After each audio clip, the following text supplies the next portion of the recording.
I would like to thank one of my subscribers, Chris, for sending me this story. And this is it's a touching, it's a happy story, but it's also a sad story at the same time.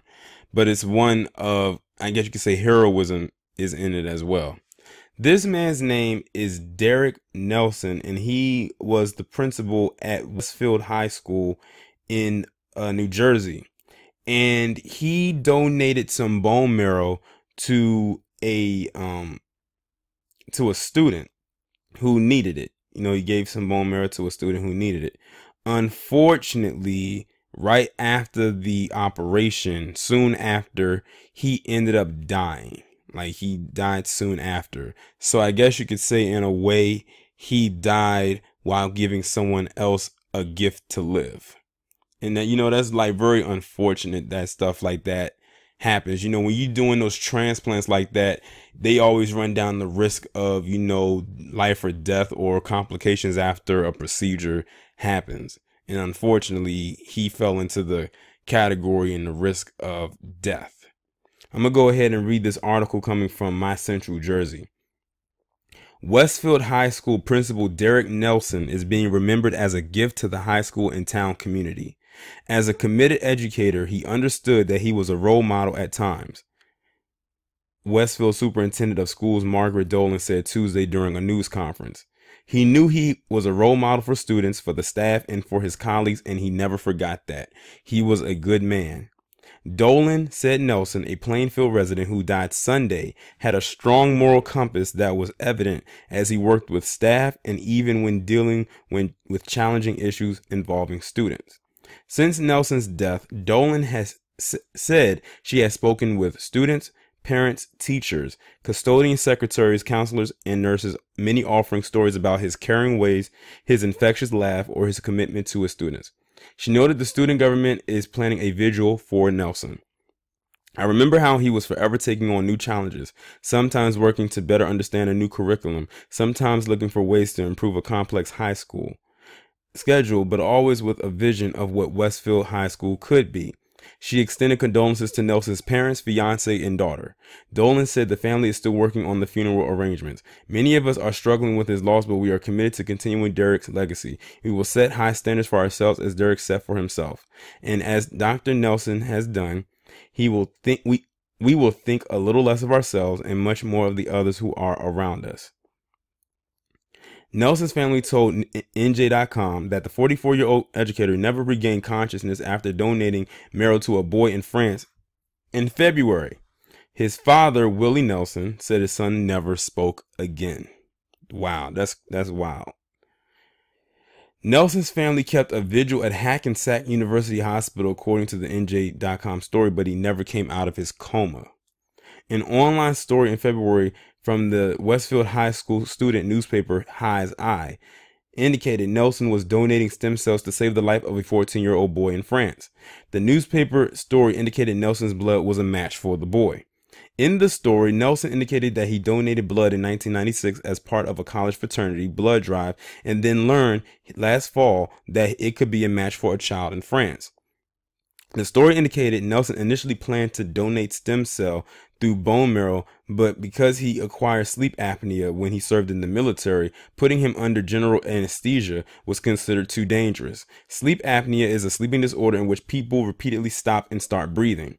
With the donation of stem cells through bone marrow ruled out, the student newspaper indicated Nelson was set to undergo intravenous therapy in which plasma would be separated from the stem cells from the blood taken out of his arm, but that was ruled out because he carried the sickle cell trait.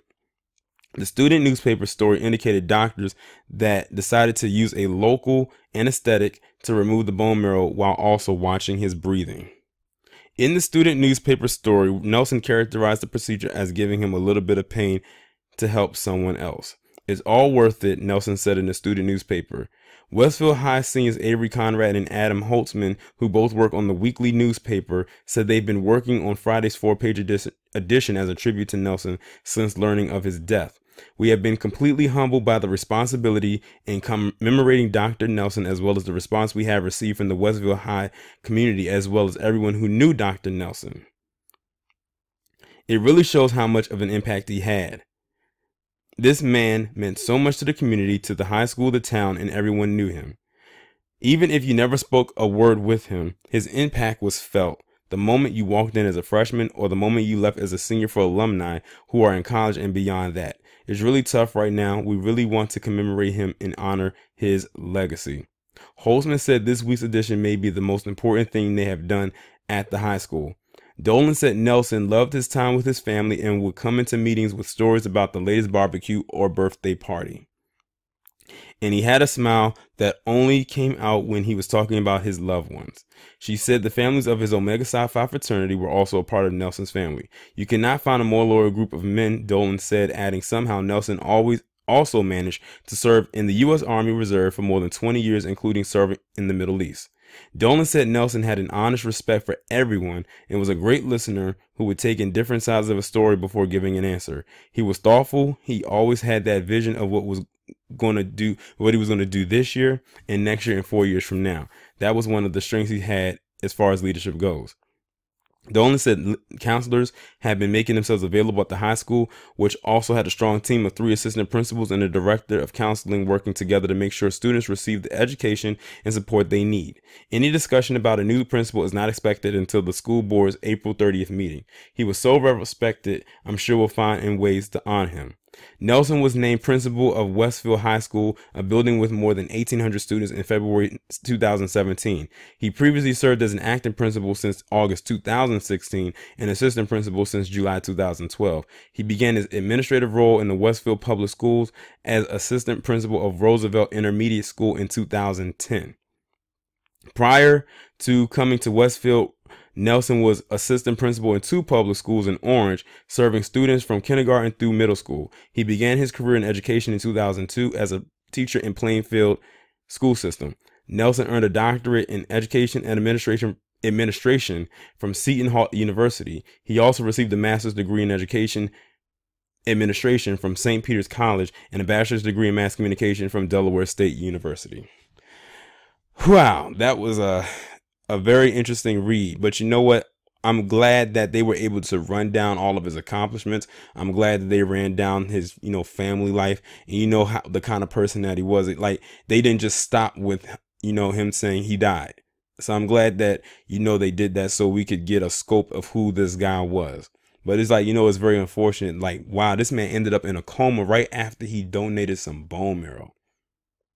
And it seems to me that he knew the risk of going into this. I'm sure he had known the risk before going into this, but all he could think about was saving this child's life that he did not even know. Like, he didn't even know this kid. I know I misspoke in the beginning when I said it was a student. So this was a kid overseas that he, like I said, he never met in person. They probably sent them some information about him and all stuff like that. I'm sure that was in the procedures, but he was a selfless individual. You don't find a lot of people like that nowadays. But I offer my condolences to his family, his friends, to the administrators who worked at the school with him, his students, and anybody else that knew him. It seems like this was a very interesting guy that was definitely well worth knowing. But y'all let me know what you think about this story down in the comments, and I will talk to you in the next one.